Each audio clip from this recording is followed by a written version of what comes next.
Next question then. For the panel, is there a player in world football as versatile as Reece James? We have seen him play right back, left back, right centre-back, centre-back, all those right now, for Chelsea and played very well in every position. Also, who was the most versatile player you all would have played with? Well, I think Reece James has had, thankfully for him, he seems to be over all those injury niggles that he continually seemed to have. So he's looking quite strong at the moment. Off the top of my head, I don't know who else is you would say is versatile, that's playing the game at the moment. Maybe somebody else would come up with that. Who did I play with that was versatile? Dan Petrescu, maybe? I think versatility can be a problem sometimes. Because did you not go from a few positions? I played centre back for Scotland, which I wasn't. I played right wing back for Scotland, which I wasn't. I played central midfield, which was my position. And I think when you're versatile, or you seem to be versatile, sometimes it's not. Sometimes it is a good thing. Other times it's not, because you're the guy that gets moved around to fill. We had a question similar to this last week or 2 weeks ago when me and Ali were on, and the answer I gave was, I always knew that if everybody was fit, I was still going to be in the starting 11. Yeah. And so I was able to go and play in all different kinds of positions and do it calmly and be composed about it, because I knew that if it didn't quite work out, I was always going to play. Yeah. The one thing I would say about today is the fact that everybody has such big squads. It's kind of a shock that Reece James has ended up having to play 3 different positions. Because when you've got a squad of how many? 34 or something stupid. So I think there's very little opportunity for somebody to be a bona fide guy who will play anywhere on the field, certainly with the best team. So that's probably why we. Well, actually, I tell you one guy that, and I think probably Frank will agree, having been in this. One of the most versatile people I ever saw was our former colleague and former manager, Ruud Gullit. But you could he was a striker in Italy. He was a centre half. He was a sweeper. You could put him in central midfield because he was a beast. Yeah. 6'4", fast, strong, skillful. Could go anywhere and did. So yeah, I mean, he was, thinking about that now. He played in every part of the pitch, and he was as good at the back as he was up front. I think Frank's mate Desai was a bit the same, Frank. Well, Desai, he never played at front. He was a beast playing for Milan midfielder. Yeah, defensively in midfield. But yeah, he played midfield. But I was naming also Dan Petrescu, who played midfielder, right back, right wing as well. And you had Emmanuel Petit started his career as a left back, then centre back, then he moved to as a midfielder. And that's the guy I would love to play with. I played with the national team with him, but club-wise, what a player. But it's true, I agree with Craig. Ruud has been throughout his career absolutely versatile and fantastic everywhere. That's pretty hard. The only trouble was with Ruud when he first came, before Frank was there, the year before Frank was there, Glenn Hoddle and Peter Shreves, who was the coach, who Stevie worked with at Sheffield Wednesday, he's one of football's great characters. Ruud was playing up front, and that was fine because he would stay up front. But then they switched him to play sweeper. I had this idea he was going to play sweeper. But Ruud would still find himself going up front from the sweeper role, and it would, let's just say, he had a bit of the. He needed a taxi to get back, and Peter Shreves was shouting on to me to tell Ruud to get back. And I turned to Peter, and I'll miss out the profanities. I just basically said, tell him yourself. Nobody wanted to tell him because he was World Footballer of the Year. Yeah. So that became a problem because we were playing this three at the back, and Ruud was a sweeper, but he ended up front more often than he was at the back. So in the end, Glenn scrapped it and said, tell you what, just go and stand up there, make yourself a nuisance. All right, next question. Why? At the goal that he was scoring, maybe Denis Suarez could have scored those goals, but Kanté Makélélé and N'Golo Kanté were very defensive. They scored goals. N'Golo Kanté scored a magnificent goal against Liverpool, but it was more like accidental. We can feel that Kaisedo can project himself offensively and also be effective. But I mean, remember the first season where we were wondering, 100 million, is he worth it? But now it was more than that, even double of that, because that guy gives such a work, a business in the middle of the park that for the others it's simpler, it's easier.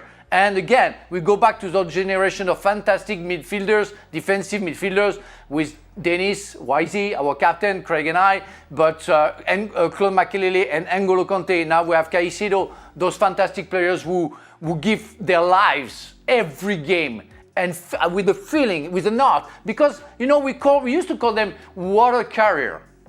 Before they were in the shade of the others and everything, they were the bad people, you know, destroying David Batty, the fantastic Roy Keane. But those players are completely essentials to a team, and they are the wall, the fixed wall, the best wall to make sure that the team's going to work. And Kaisedo is showing that to the world. And it's why I wanted to say something about him, because, I mean, what I saw against Liverpool, but throughout the season and a half that he had before, that's absolutely exceptional.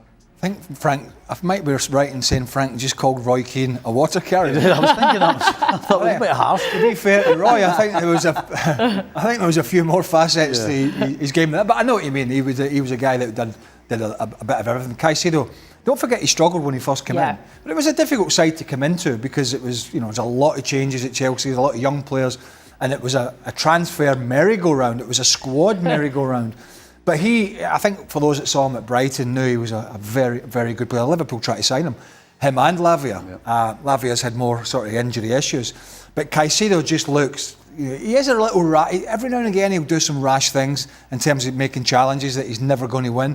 But in terms of his all-round game, you know, nicking balls away, tracking runners, you know, getting across and reading the game, he really, and you know, forget his goal. His goal was brilliant, but he's not going to do that every week. Right then, his general reading of the game. We need to talk about something absolutely fascinating. Yeah, but as Craig pointed out, it took Kaisedo even some time to settle in at Chelsea, throwing it back. We're seeing something rather extraordinary develop with two of our lads. And I'm not exaggerating when I say this could be absolutely crucial for the season ahead under Enzo Maresca. Now, let's start with our captain, Reece James. The lad's been playing in multiple positions this campaign, and frankly, it's got people asking a proper question. Is there anyone in world football quite as versatile? We've seen him slot in at right back, which is his natural habitat, but then he's been deployed at left back, right centre back, and even central centre back. And here's the remarkable thing, he's looked absolutely brilliant in every single position. That's not just versatility for the sake of it, that's genuine world-class adaptability. The defensive masterclass he put in against Liverpool before picking up that injury, proper captain's performance that was.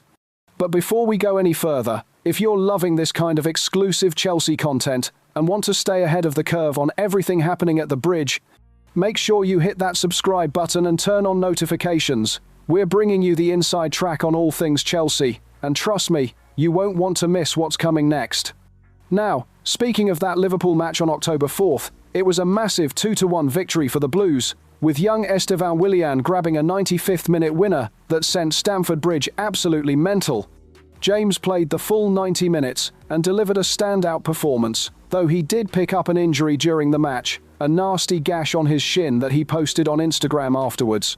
He's since been withdrawn from England duty, but the positive news is reports suggest the injury is only minor and the withdrawal was largely precautionary. That's a relief for everyone concerned, given his injury history. The conversation about versatile players is an interesting one, isn't it? Former Chelsea legends were discussing this recently, and they made some brilliant points. The thing about being versatile is that it can be both a blessing and a curse. On one hand, you're always in the starting 11 because you can fill multiple positions. On the other hand, you might not get to nail down one specific role and really make it your own. But with James, we're seeing something different. He's excelling wherever Maresca puts him, and that's the sign of a truly exceptional footballer. And speaking of exceptional, let's talk about Moisés Caicedo, because blimey, what a transformation we're witnessing.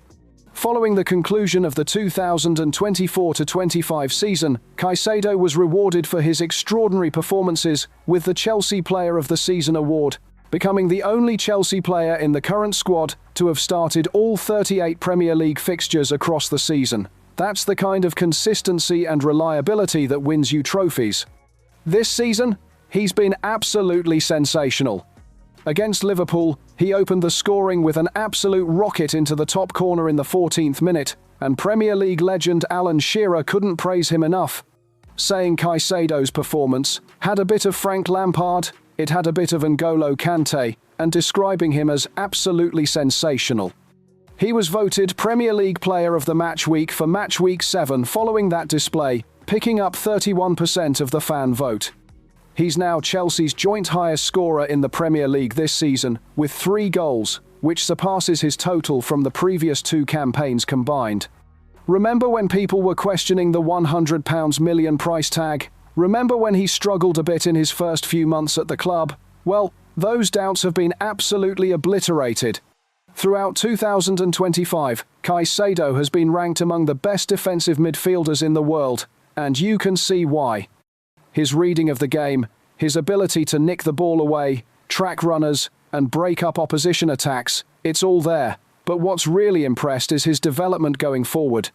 That goal against Liverpool wasn't a fluke, it's evidence of a player who's constantly evolving and adding new dimensions to his game. The comparisons to some of Chelsea's legendary midfield enforcers are spot on. We've had Kanté Makélélé, N'Golo Kanté, and now we've got Kaisedo establishing himself in that same tradition.